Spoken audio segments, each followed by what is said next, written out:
Magandang araw mga kamoto, ka-samu. Welcome back po sa channel natin, Topi Manalo pa rin po.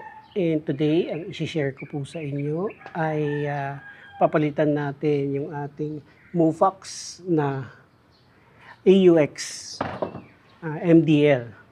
The reason behind it is that masyado siyang malaki, masyado siyang mabigat to a point na hindi ko na nagagamit. Ang lakas ng vibration kapag umaandar tayo, lalo na pag naka-idle, ang lakas mag-vibrate. So, ang suggestion sa akin nung nasa casa is palitan ko daw kasi nga sobrang laki. Tapos, kung mapapansin nyo, masyadong naka-forward yung entire weight niya nandito sa may harapan. Kaya, ang lakas ng vibration niya, ganyan siya pagka naka-idle tayo. So, hindi siya ideal talaga doon sa mga ganitong setup. Lalo na't hindi ganon ka tibay or ganon ka stable yung bracket natin. Kaya naman, ito nakakita tayo ng pamalit.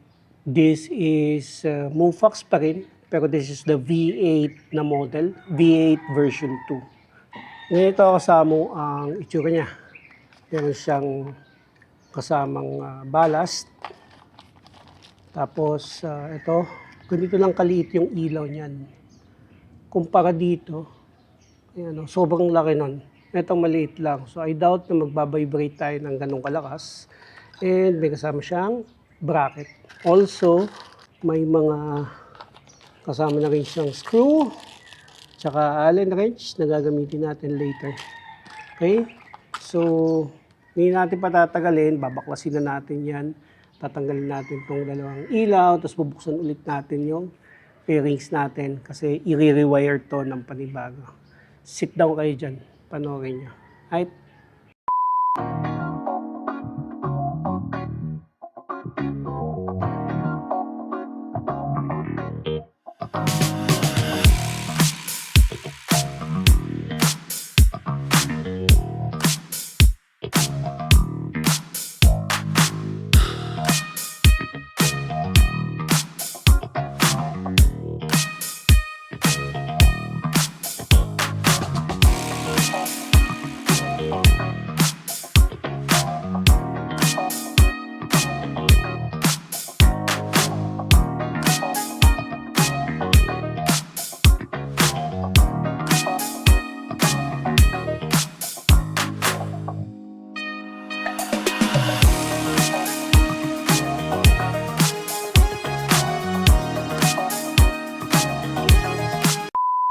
Ayan guys, so kung natatandaan nyo yung ginawa natin last time, bali tatlong relay, isa para sa horn, isa para sa low, tsaka isa sa para sa high ng MDL natin.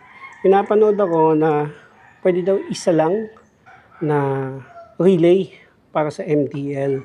And I think is much better na setup para dito sa atin sa samurai natin. So, ang gagawin natin ngayon is isang relay na lang. Anyways, wala naman daw palang issue yon in terms of power delivery. Kaya mag-isang relay na lang tayo para magamit pa natin yung isang relay sa ibang setup natin. A few moments later. Okay guys, so yan, natapos rin. Ilang oras kong tinira. At sa wakas natapos din tayo. Medyo natagalan lang kasi kanina sobrang init. Tapos inabot ako ng ulan. Ilipat ko pa yung motor dito sa bubong. Tapos nag-lunch break ako and also. Pero okay na. Binaklas pa kasi natin yung dati nating linya. Ito yung dating linya na nanggaling dito sa horn. At saka dun sa three-way switch. Tapos, dalawang ano na lang tayo ngayon, dalawang relay ang ginamit. Itong low na to, ito yung relay ng ano natin, MDL, tapos yung horn para doon sa busina. So, bibigay ko sa inyo yung diagram na bago kasi yung last time na diagram na pinakita ko nung nagkabit tayo nito, mukhang may mali. Tapos, nag-search ako sa internet. And yun, nakita ko nga na mali nga yung diagram na binigay ko. Sabi ko naman sa inyo, hindi naman ako eksperto, hindi naman ako electrician. Mali rin yung nakita ko last time. And this time, tama na. Yung nakikita nyo ngayon sa screen nyo, yan yung tamang diagram para sa linya ng MDL at saka ng horn.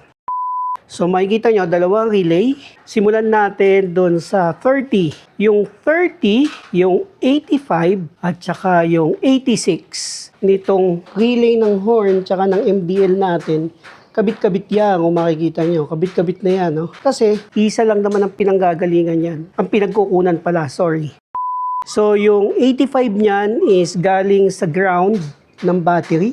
Ito yun. Also, yung ground ng ating MDL, nakarekta rin dyan. Tapos, yung ating 30, ito yung 30, yung nasa harap. Yung 30, galing yan doon sa positive ng battery natin. Pinakakabit din dyan na fuse. And then, yung 86 naman, yan yung ACC natin. Dito ako sa brake kumuha ng ACC para every time nabubuksan natin yung sasakyan, magkakaroon ng feed yung ating 86.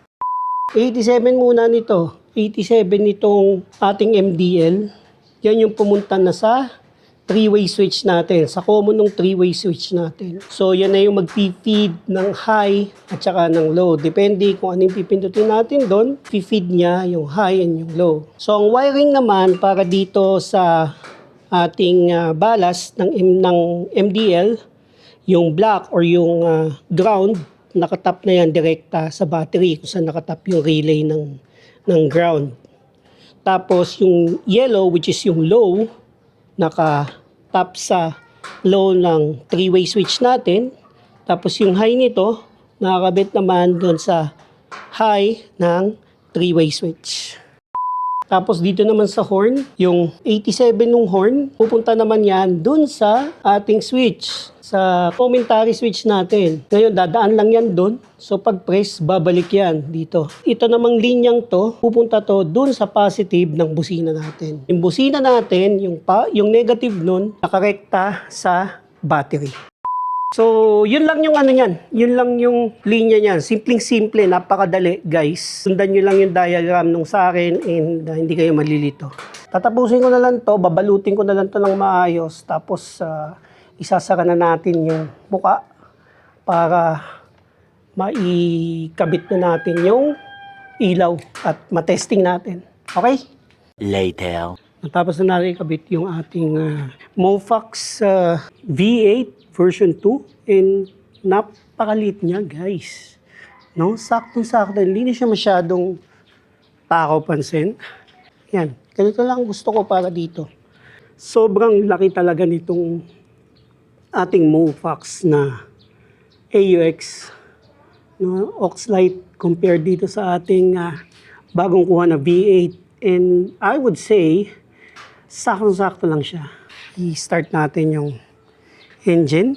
So ayan guys, so as you can see, the light is steady. Tapos ito yung high, ayan yung low. Di ba masyado makita kasi taas pa ng araw, ayan no. Pero nakikipagsabayan sa liwanag ng araw yung yellow light. So ayan guys, pagka buhay yung ilaw, ganyan lang itsura niya. So gusto ko yung itsura niya. Also yung busina natin, ayos pa rin naman. Still, same horn. Mukhang mas maganda yung tunog na yun, yung timbre ng tunog na yun kasi naitama ko na yung linya. So kung ginaya nyo yung linya ko dati, I would suggest na ulitin nyo yung lining nyo or yung wiring ninyo and isunod yun dun sa bago nating wiring. Sana may natutunan kayo mga kasamo. Puputulin ko na yung video natin dito. Pa-hit na lang nung ating like button. Also kung meron pa kayong questions, may comment kayo or suggestion, sulat nyo na lang dyan and sasagutin ko na lang yan para sa inyo. Also, kung bago kayo dito sa channel natin, I would like to invite you to please subscribe to my channel and hit the bell notification for more updates. Again, mga kasamo, kung gusto nyong kunin pala itong ganitong klaseng ilaw, meron tayong link dyan sa description para makuha nyo yung eksaktong ilaw. Hindi kayo magkamali. Topi Manalo po. Hanggang sa susunod mga kasamo. Kita-kits po tayo. Bye-bye.